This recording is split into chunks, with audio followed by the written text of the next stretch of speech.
और भाई, क्या हाल चाल। आज भाई बात करते हैं, जो एक क्वेश्चन सता रहा था जब मैं लिटरेचर पढ़ रहा था थोड़ी सी लिटरेचर पढ़ रहा था थोड़ी सी कॉलोनियलिज्म के बारे में। ओके, कॉलोनियलिज्म कैसे वर्क करता है, कैसे नहीं, क्या कॉलोनियलिज्म और इम्पीरियलिज्म को सेम बुलाना चाहिए कि नहीं।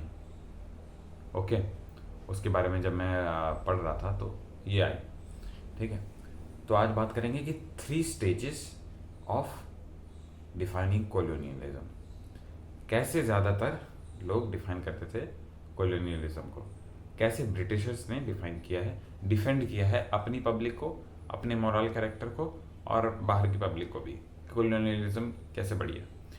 पहले पहला उनका रीज़न था, they are uneducated, they can not handle their land, their customs leads to devastations and they do not deserve their own land. Okay, तो पहले तो ये था कि नेगेटिव सेंस में सबसे पहले जाओ कि भाई ये डिज़र्व नहीं करते कुछ, इनको बर्बाद कर दो।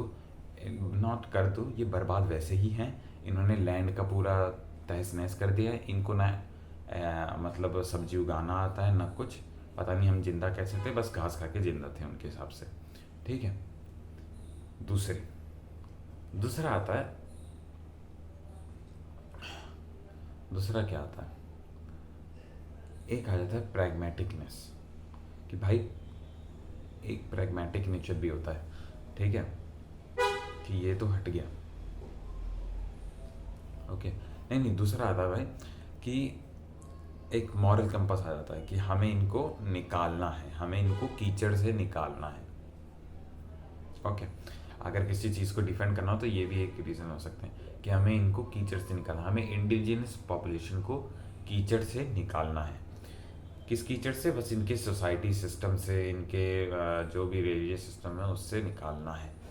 ठीक है, तीसरा रीज़न जो कॉलोनियलिस्ट देते थे वो था प्रैग्मेटिकनेस, कि सर देखो, सीधी सी बात है, हमें कॉलोनियलिस्ट की ज़रूरत है क्योंकि हमें उनके रिसोर्सेज चाहिए। सबसे सस्ते रिसोर्सेज हैं, कुछ पैसा देना नहीं है, 40-50 लोगों को हर दिन पर दिन मारते रहो, इनके बहू बेटियों को उठा लो, मार दो, फेंक दो, ज़्यादा कुछ करना नहीं पड़ता।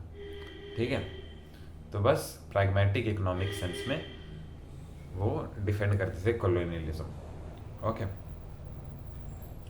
इससे हमें क्या पता चलता है भाई? ठीक है, मेरे को इतना इंटरेस्ट नहीं है कॉलोनियलिज्म के, जो भी हमारे साथ हुआ, इंडियंस के साथ हुआ या फिर अमेरिकन इंडियंस के साथ हुआ, हमें क्या फ़र्क पड़ता है?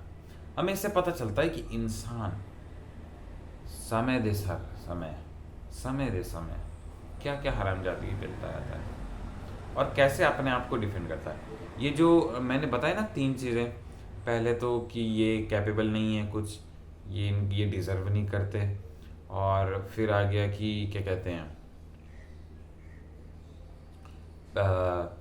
मॉरल कंपास की इनको हमें कीचड़ से निकालना है, और तीसरा क्या आ गया, प्रैग्मेटिक इकोनॉमिक सेंस।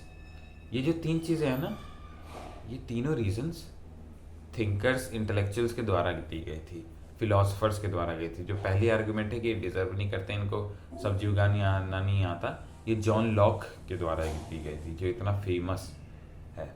और वो इस थ्योरी का प्रेवेलेंट भी था कि भाई सब इंसान इक्वल हैं और फलाना निपकाना। ठीक है, उसने बाद में ये भी बोला था कि सब इंसान इक्वल नहीं है, गॉड ने सबको इक्वल नहीं बनाया होगा, बस थोड़े थोड़े फैक्टर में किसी किसी को बना दिया होगा, और वाइट्स तो सारे इक्वल ही हैं। ओके, अब ये हो गया। सोचो, इतना बड़ा थिंकर, इतना बड़ा फिलोसफर, ये हरामजादगी कर रहा है। बहुत चीज़ें बात पता चलती हैं इसके बारे इससे, बट मेन चीज़ है, इन 3 चीज़ों से क्या पता चलता है कि इंसान अपने इकोनॉमिक बेनिफिट्स को डिफेंड करने के लिए कुछ भी कर सकता है। वो ऐसी ऐसी फालतू की आर्गुमेंट्स देगा कि कोई उसका ना सर से लेके ना ऊपर से लेके पैर है। सबसे पहली आर्गुमेंट कि इनको खाना उगाना नहीं आता। अमेरिकन इंडियंस का लेते हैं, बहुत फेमस है। ठीक है, इनको खाना उगाना नहीं आता। जॉन लॉक को पता था, लिटरेचर उसी समय पे आ गई थी कि जब इंग्लैंड के या फिर जहाँ के भी स्पेन के आए उधर, तो उनको सब्जी उगाना उनके क्लाइमेट के हिसाब से, क्या सब्जी उगती है इधर, क्या सब्जी नहीं उगती, उनको अमेरिकन इंडियंस नहीं सिखाया था। बट स्टिल वो ऐसी बात कहते हैं जो लोग ने ये पढ़ी भी थी, बट स्टिल ठीक है, ये तो बिल्कुल ही गलत है। और इसमें डिफेंड करने की भी हमें ज़रूरत नहीं है। इनको सब्जी उगाना नहीं आता तो भाई वो जिंदा कैसे थे? ठीक है, इतनी बड़ी बड़ी पॉपुलेशन, मतलब 2-2 लाख की, 3-3 लाख की पॉपुलेशन ऐसे नहीं टिक सकती ना शहर में बिना सब्जी उगाए। कितने जानवर खा लोगे भाई, कितने ही फल फ्रूट खा लोगे भाई। ओके, तो पहली आर्ग्यूमेंट इतनी खराब है।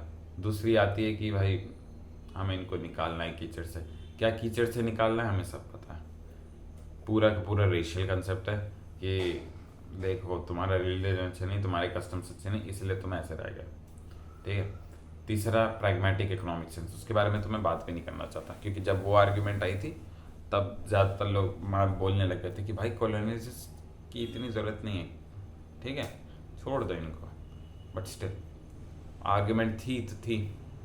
तो इससे हमें यही पता चलता है कि इंसान अपने मॉरल कंपास को बताने के लिए कैसे कैसे आर्ग्यूमेंट देगा। इस टॉपिक पे और बात करेंगे। आज कॉलोनियलिज्म के पर्सपेक्टिव से बात की कि जो ये सब जो कर रहे थे कॉलोनियलिज्म, ठीक है, बाहर जाके दूसरे देशों का सब कुछ बर्बाद कर देना, ठीक है, तो वो कैसे अपने आप को डिफेंड कर रहे थे? क्योंकि था तो बहुत मॉरली इनकरेक्ट कि किसी में गए, उजाड़ दिया, जला दिया, फूंक दिया, बस खत्म। बस एकदम यूटिलिटेरियन सेंस में इंसानों को देखना। तो वो कैसे अपनी पॉपुलेशन के सामने, अपने पड़ोसियों के सामने और अपने आप को सबसे पहले वो कैसे जस्टिफिकेशन दे देते इस चीज़ की। तो कैसा लगा ये पर्सपेक्टिव? ऐसे ही तुम पर्सपेक्टिव तुम इंसानी रूप में भी दे सकते हो कि इंसान कैसे कैसे जस्टिफिकेशन देता काम ना करने के, मॉरली इनकॉम्पिटेंट होने के, ईमानदार ना होने के। वो ऐसे क्योंकि दुनिया तो ईमानदार नहीं है, तो मैं कैसे ईमानदार हो सकता हूँ? नहीं, प्रैग्मेटिक सेंस ये कहती है कि हमें ईमानदार नहीं है भाई। प्रैग्मेटिक सेंस ये कहती है कि ईमानदार होना चाहिए। उल्टा कंसेप्ट है, बस इस पर भी अलग बनाएंगे वीडियो, ये बहुत ही बड़ा वीडियो हो जाएगा। ओके, तो देखना भाई कैसा लगा कॉलोनियलिज्म के पर्सपेक्टिव से इंसानी नेचर को जज करना। ओके।